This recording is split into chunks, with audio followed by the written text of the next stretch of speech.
Hello everyone, I am Nitin from Veena classes official. Students, आज हम लोग पढ़ने वाले हैं सरफेस टेंशन और सरफेस एनर्जी के बीच में रिलेशन। क्या इनकी न्यूमेरिक वैल्यू इक्वल होती है, ये भी देखने वाले हैं। तो सरफेस एनर्जी एक आप अपने टीचर से सुनेंगे ही कि ये ऐसा क्वेश्चन है जो एग्जाम में आता रहता है। टीचर कहते हैं भाई सरफेस एनर्जी जरूर कीजिएगा। सरफेस टेंशन तो सभी स्टूडेंट कर लेते हैं, लेकिन सरफेस एनर्जी को ध्यान देते हैं और सिर्फ सुन लेते हैं कि जी सर हम लोगों ने सरफेस एनर्जी को कर लिया, लेकिन वो सिर्फ सरफेस एनर्जी की डेफिनेशन करते हैं। यहाँ हम सरफेस एनर्जी को सरफेस टेंशन से रिलेट करके ये बताएंगे कि सरफेस एनर्जी सरफेस टेंशन के इक्वल होती है। उसके लिए हम एक डेरिवेशन करने वाले हैं। डेरिवेशन बहुत सिंपल स्टेप में सॉल्व करूँगा, स्टेप बाय स्टेप आपको सारी बातें बताऊँगा। एक वन शॉट रिवीजन कर लेंगे तो परफेक्टली आपको मिल जाएगा। बात करते हैं इसके नोट्स की, तो वो ऑलरेडी आपके पास होंगे, नहीं हैं तो आप उसको डाउनलोड कीजिए, लिंक डिस्क्रिप्शन में दी हुई है, वन क्लिक डाउनलोड कीजिए और उसको पढ़िए, स्टडी कीजिए। स्टूडेंट्स, यदि आप चैनल पर नए हैं तो चैनल को सब्सक्राइब कीजिए, चैनल को सब्सक्राइब करके बेल आइकन दबाइए। और दूसरी बात मैं आपसे कह रहा हूँ कि इस प्रकार से जो मैंने आपको पढ़ा है, वन बाय वन सारे लेक्चर, सारे वीडियोस आपके पास आएंगे और आप अपनी स्टडी को ईजियर कर पाएंगे। इसलिए मैं आपको कह रहा हूँ कि जल्दी से चैनल को सब्सक्राइब कर लीजिए। स्टूडेंट्स, हमने एक जो टारगेट तय किया है 2000 सब्सक्राइबर को कंप्लीट करने का, उसमें आप हमारी हेल्प कीजिए, उसे कंप्लीट कराने में हमारी जल्दी से जल्दी हेल्प कीजिए। स्टूडेंट्स, यदि आपको मेरा वर्क अच्छा लगता है, कि आपको समझ में आ रहा है, आपको अच्छे से नोट्स मिल रहे हैं, तो आप उसके लिए आपको डोनेट भी कर सकते हैं। सो स्टूडेंट्स, चलिए देखते हैं हमारा लेक्चर शेड्यूल। हमारा जो लेक्चर शेड्यूल है, आज हमारा लेक्चर 19 है। और लेक्चर 19 क्वेश्चन कैसा आएगा एग्जाम में? एग्जाम में क्वेश्चन इसी रूप में आएगा जो मैंने लिखा है, find the relation between surface energy and surface tension. Relation between surface energy and surface tension. लेकिन कभी कभी क्वेश्चन का पैटर्न चेंज भी हो सकता है स्टूडेंट्स। उसमें टीचर ऐसा कह सकते हैं कि prove that surface energy is always equal to surface tension. ये दोनों आपस में इक्वल होते हैं, ये प्रूव कीजिए। तो ये क्वेश्चन भी आंसर यही रखेगा, ये आपको समझ में आना चाहिए। प्रीवियस लेक्चर जो आपने नहीं देखे तो लिंक डिस्क्रिप्शन में दी हुई है, जाके चेक कर सकते हैं, देख सकते हैं, ताकि अगले क्वेश्चन पर जल्दी कॉन्फिडेंस गेन करके उसे कंप्लीट कर पाएंगे। स्टूडेंट्स, बिना देरी के इस डेरिवेशन को शुरू करते हैं। देखिए स्टूडेंट्स, यहाँ पे एक बहुत खूबसूरत सा डायग्राम बना हुआ है, जिसमें आप देख रहे हैं कि एक ब्लू कलर भी इसमें शेडेड है, वो है वाटर को रिप्रेजेंट कर रहा है। कि मैं एक फ्रेम बना के उसको वाटर या सोप वाटर में डिप कर रहा हूँ तो उसमें फिल्म बनती है। बच्चे जनरली आपने देखा होगा, जैसे कहीं मेले वगैरह लगते हैं तो उसमें वो बबल जो एक रिंग होती है, एक जो स्फेरिकल टाइप रिंग होती है, उसमें एक तार होता है और उसको एक सोप लिक्विड में या किसी लिक्विड में डुबा के फिर फूंकते हैं तो बबल बनते हैं। बस वो जो फिनोमिना है वही यहाँ पे हमारी सरफेस फिल्म को बनाएगा। उतनी थिन सरफेस फिल्म हमारी होगी और उसी हिसाब से सरफेस फिल्म बनती है। तो अब यहाँ देखो, आप यहाँ पे PQRS जो दिख रहा है आपको, ये एक फ्रेम है। देखिए आप यहाँ पे PQRS इस तरह से दिख रहा होगा और उसकी एक साइड ये है जो मैंने अंदर की ओर, वो क्या है देखो बताता हूँ मैं। PQ जो है ये QR और RS ये तो स्टेबल है, लेकिन जो AB है वो इस पे इजीली मूव कर सकती है, ऊपर और नीचे की ओर मूव कर सकती है। उसको ऐसा बनाया गया है कि वो उस पर इजीली मूव कर सकती है। अब क्या करते हैं, इसे एक सोप वाटर में डिप करते हैं। डिप करने से इस AQRB पार्ट के अंदर एक फिल्म डेवलप हो जाती है और इस फिल्म की दो सरफेस है। एक फ्रंट में हम जिधर से देख रहे हैं, एक इसकी बैक साइड में अपोजिट, यानी फिल्म की कितनी सरफेस होगी? दो सरफेस होगी।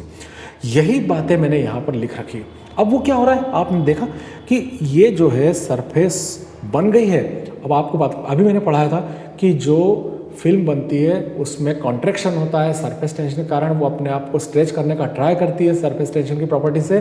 तो ये AB पार्ट को देखिए अंदर की ओर खींच रही है, जो मैंने एरो लगा के दिखाए आपको यहाँ पे, अंदर की ओर खींच रही है। और उसको खींचने से रोकने के लिए मैं बाहर की ओर एक्सटर्नल फोर्स लगा रहा हूँ ताकि वो अंदर ना खींचे और AB से A' पोजीशन पर आ जाए और उसमें X डिस्प्लेसमेंट बन जाए।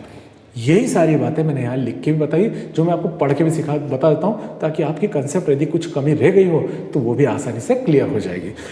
PQRS is a rectangular frame. देखिए PQRS रेक्टेंगुलर फ्रेम है, दिख रही होगी आपको यहाँ से पूरी ऐसी बनी हुई। AB is a long straight wire which can slide over PQ and RS। ये देखिए AB जो एक वायर से बनी हुई साइड है जो इस PQ पर और RS पर स्लाइड कर सकती है। This frame is dipped into soap solution and taken out so that soap film a big RQ is formed। ये देखिए यहाँ पे ये फिल्म सरफेस इस पर बन जाती है, सरफेस पर फिल्म बन जाती है।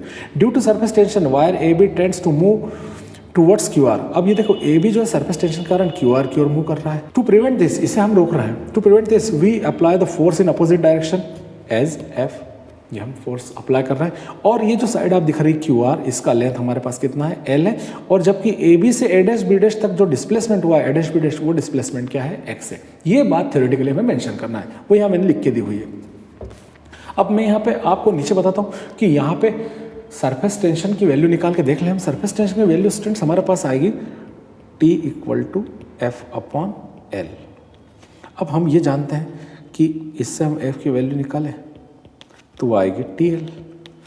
अब सिंस फिल्म हैज़ 2 सरफेसेस, उसकी 2 सरफेसेस, तो फोर्स की वैल्यू हमारे पास हो जाएगी 2Lx। ये हमारा इक्वेशन फर्स्ट हो जाएगा। स्टूडेंट्स, बहुत सिंपल सी बात थी, हमने सिर्फ सरफेस टेंशन का फार्मूला लगाया, फार्मूले से F की वैल्यू निकाली और फिर बताया कि एक सरफेस जो है हमारी डायरेक्शन में और एक हमारे से अपोजिट डायरेक्शन में, दूसरी ओर है। इस जो रेक्टेंगल जो हमने फ्रेम लिया इसके एक हमारे सामने के डायरेक्शन में और एक बैक डायरेक्शन में, दोनों तरफ से। इसलिए मैंने यहाँ पे आप देख रहे हैं कि मैंने इसको क्या कर दिया, 2 से मल्टीप्लाई कर दिया। 2Lx आया, TL आया था, उसको 2TL कर दिया।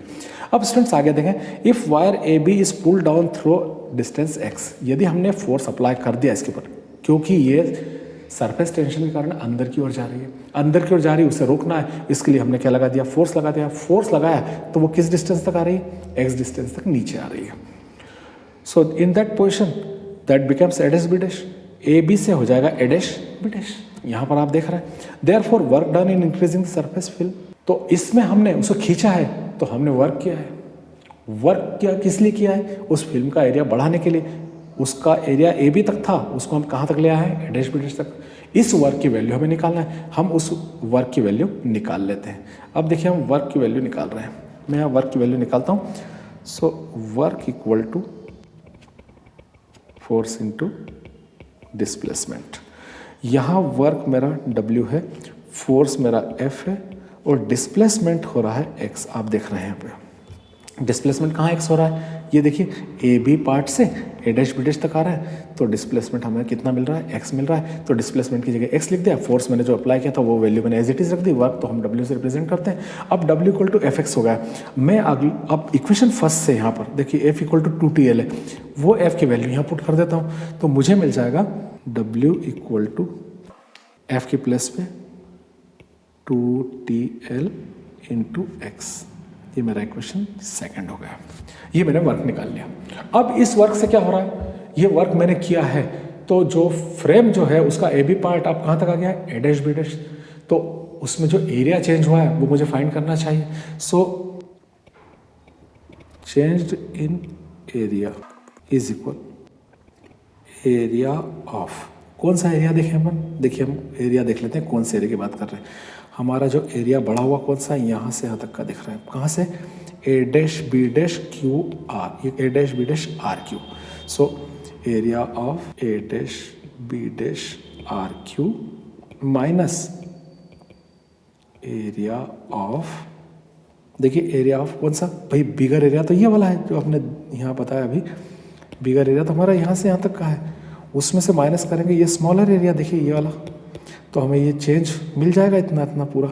तो हमको कौन सा एरिया माइनस करना पड़ेगा, रेक्टेंगल का area ABRQ, area of ABRQ, और ये रेक्टेंगल एरिया है, मतलब ये आप मान के चलें। सो चेंज इन एरिया को हमने कंसिडर किया है डेल A, ABRQ का एरिया। और यहाँ भी स्टूडेंट्स मैं आपको एक बात बता दूं कि इसमें क्या है, 2 सरफेस है, तो चेंज इन एरिया दोनों सरफेस पे होगा, तो हम पहले से इसमें क्या करते हैं, 2 से मल्टीप्लाई कर देते हैं इंटू 2। तो ये 2 मैं यहाँ आगे ले लेता हूँ, ये देखिए मैंने 2 आगे ले लिया।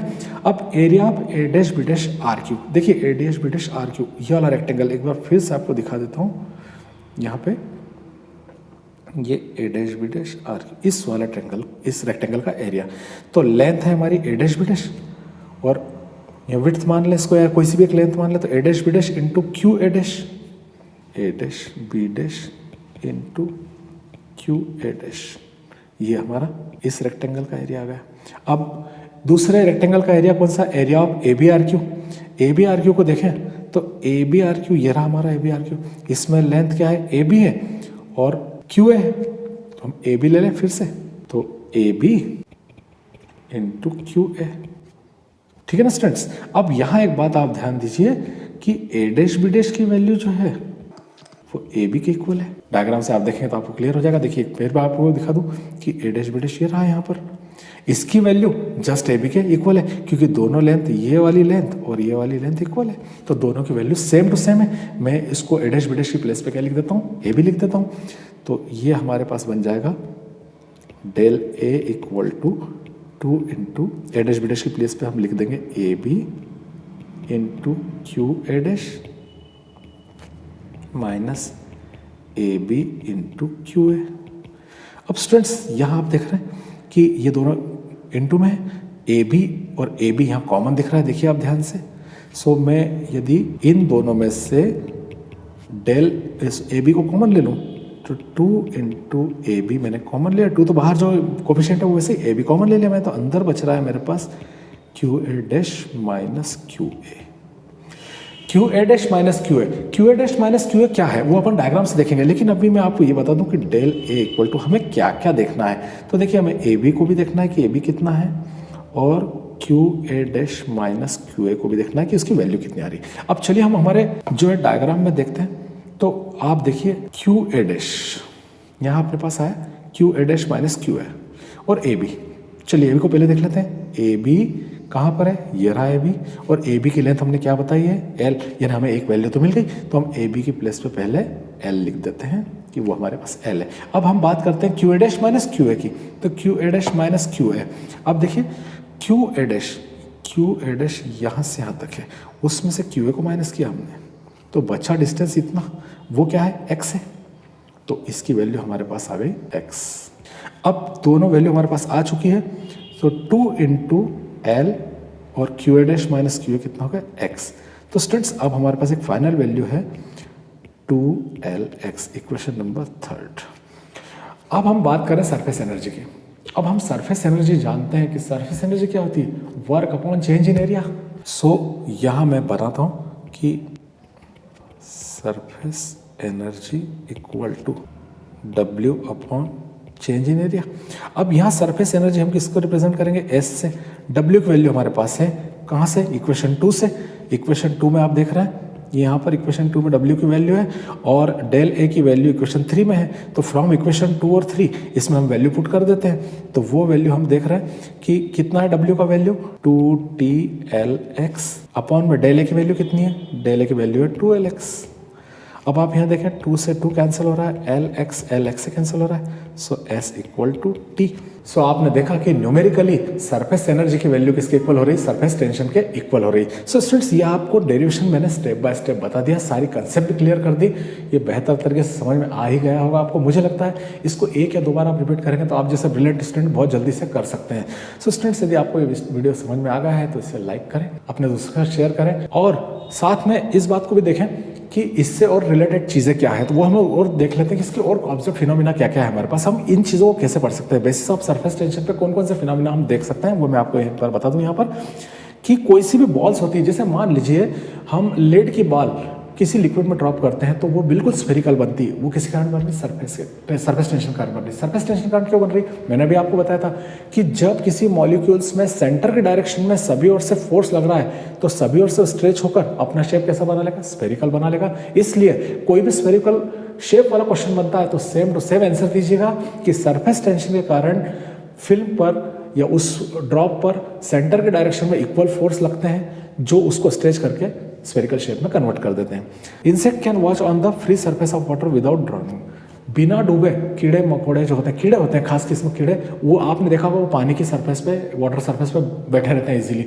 एक बात आपने ऑब्जर्व की होगी कि क्या हम भी तो पैर से वहां जा सकते हैं। दो रीजन है हम डूबेंगे, एक तो हमारा वेट इंसेक्ट से कई गुना ज्यादा है, दूसरी बात ये होती है कि इंसेक्ट जो बैठा है उसको आप ध्यान से देखिएगा, वो अपने पैरों को ऐसा काफी चौड़ा करके बैठता है, यानी वो अपने सरफेस एरिया को काफी बड़ा लेता है, उसके वेट को लंबी डिस्टेंस तक डिस्ट्रीब्यूट कर देता है। इस कारण नेट फोर्स बहुत ज़्यादा डिस्ट्रीब्यूट हो जाता है वहाँ पे पूरा टोटली, और वो उस पर इजीली बैठा रहता है, डूबता नहीं है। Pits of camphor come more irregularly when placed on water surface. बच्चों को बताने के लिए बहुत अच्छा एक एग्जांपल है स्टूडेंट्स, यहाँ पे छोटा बच्चा भी जो है आपसे प्रभावित हो सकता है। एक बर्तन में एकदम साफ साफ पानी ले लें, साफ पानी ले लें, अपने हाथ में भी तेल वगैरह ना हो, और एक कैम्फर के टुकड़े को, कपूर के टुकड़े उस पर डाल दे तो वो मुंह करने लगता है। कारण क्या है, सरफेस टेंशन का कम हो जाना। कपूर डालते वो उस फोर्स के कारण उसके ऊपर वो घूमने लगता है, दौड़ने लगता है।